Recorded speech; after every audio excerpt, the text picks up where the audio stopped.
Sama na rin natin yung bago nating kampiyon, si PNP Chief Nick Torran.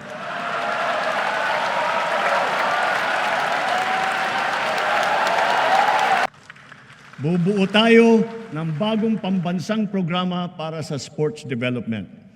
Uumpisahan natin ito sa paaralan pa lamang.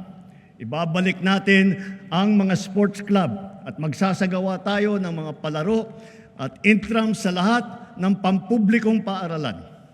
Naririyan na ang ating Philippine Sports Commission at saka ang PAGCOR upang tiyakin ang patuloy na pagtaguyod at pagsuporta sa ating mga programang pampalakasan ng mga atleta sa buong bansa.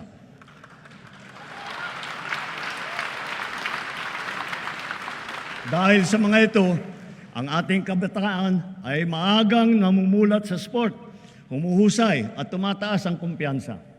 Sumusunod sila sa yapak ng ating mga kampyon at world-class na athlete tulad ni Senator Manny Pacquiao, ni Heidelin Diaz, ni Kaloy Yulo, Ira Villegas, Nesty Petesio, EJ Obiena, Alex Ayala, ang Paralympian natin na sina Gerald Mangliwan, Sandy Asusano, Angel May Otom, at Ernie Gawilan.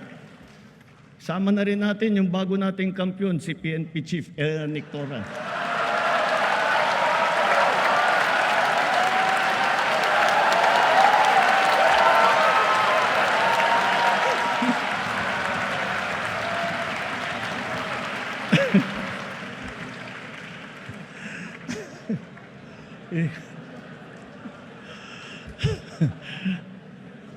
Gulat si Chief PNP.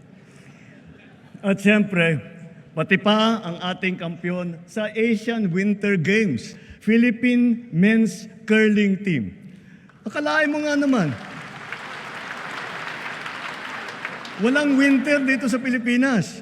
Napatunayan pa rin natin na kaya natin maging kampiyon sa Winter Games.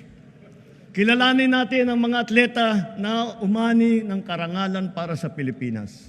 Hindi lamang sila nakapaghatid ng kasiyahan sa buong sambayanan, pinalakas pa nila ang ating pagmamahal sa bayan at lalo pang pinatingkad ang dangal ng bawat Pilipino.